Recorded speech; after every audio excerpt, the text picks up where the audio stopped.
On GB News, a fiery and blistering showdown erupted between the host and Christo.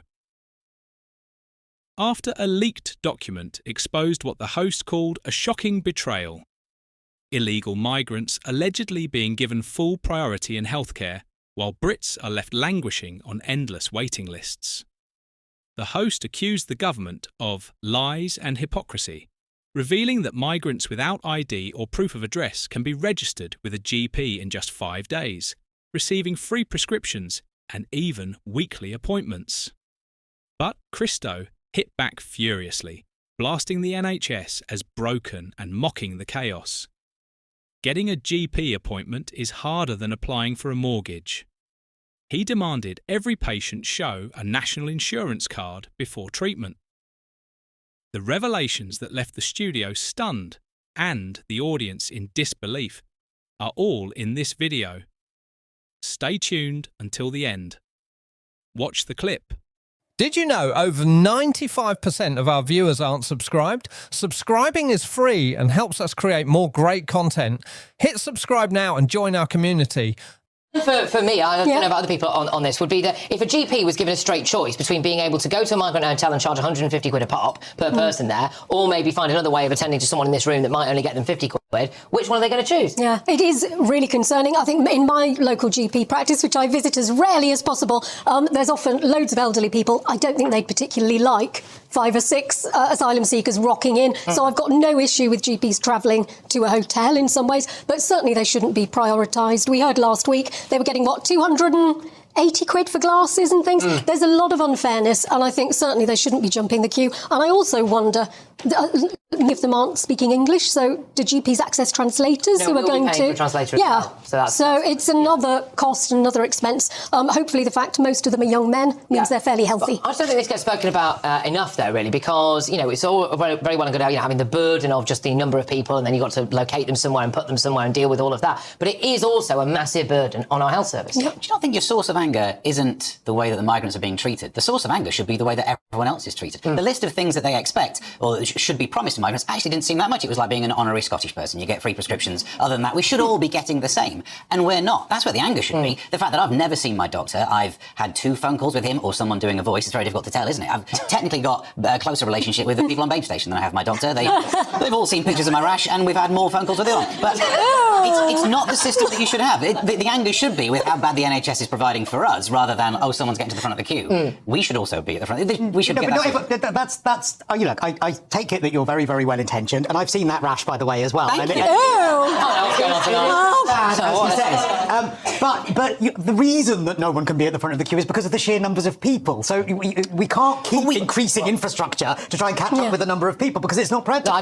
Do you think, Charlotte, it's that sense of unfairness? There's obviously a bit of a powder keg environment in Britain at the moment. We're seeing protests pretty much every night now. And if you then kind of add to that the idea that there's a bit of a 2-tier health system as well, I think it's not going to help matters, is it? This is going to be the straw that breaks the camel's back, because we can put up with so much, but if you come between us and the NHS and access to our services, I mean, this is going to be it. And it's also a real incentive, as if there wasn't enough incentives to be a migrant to come over on a boat. You've got this further incentive. Now, there's already a tourism, NHS tourism problem in the NHS, where people come over.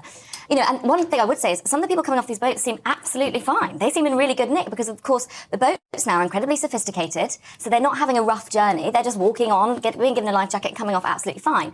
But if I was a migrant, I'd be thinking, oh, I've got a bit of an ailment. I better get myself onto one of those boats, because if I've got diabetes or a long-term health problem, I'll be seen very quickly, very efficiently, and I'll be looked after forevermore. And it's the ongoing care is the situation as well. You know, I mean, someone doesn't just knock on my door once a week just to see how I'm doing. It's not really what happens. I've tried. Yeah, you have, Krista, and that's why we have a restraining order. That is true, for legal reasons. I'm not allowed to. But can I just say, the only caveat to anything that we say at this table is that I've no problem with children getting priority, because basically there aren't any. So it won't actually have any bearing on our NHS care, because there aren't any. Yeah. Oh, but what about pregnant people? Because I've got this real bugbear, and we did a story about this in the Mail on Sunday, and it was massive. It was about a year ago, which is if you come over and you're heavily pregnant and you don't speak English, you get to the front of the maternity services, because they hire in the translators, and then to save money, they don't want a translator on standby all day. So all the pregnant women who need a translator go in for the 1 hour that the translator's there.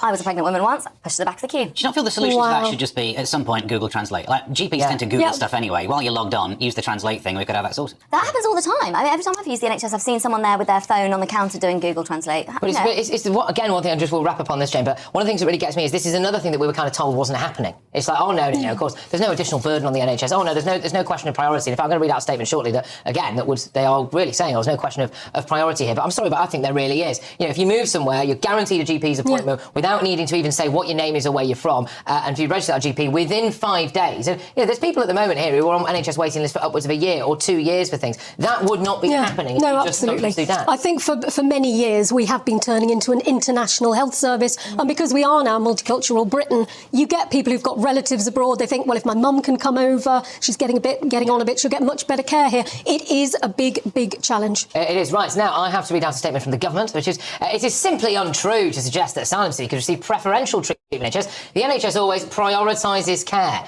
in order of clinical need. It's vital that all vulnerable members of society, including asylum seekers, are able to access the healthcare they need. It has been a legal requirement under successive governments for local NHS commissioners to take the right steps to enable this. And then we went to NHS North West London, which is the body where we got this document, which I've got here in front of me now.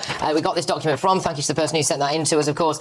They say that planned healthcare checks cost substantially less than A&E attendances, support important vaccination and immunisation checks, and keep emergency departments free for patients who need emergency care. We are required to provide GP care for everyone in North West London, including those in Home Office accommodation. But the thing is, now that we've got this information, what we can start asking is how much is all of this costing? And that is what we're going to ask. And I think there might be a big revelation there as well.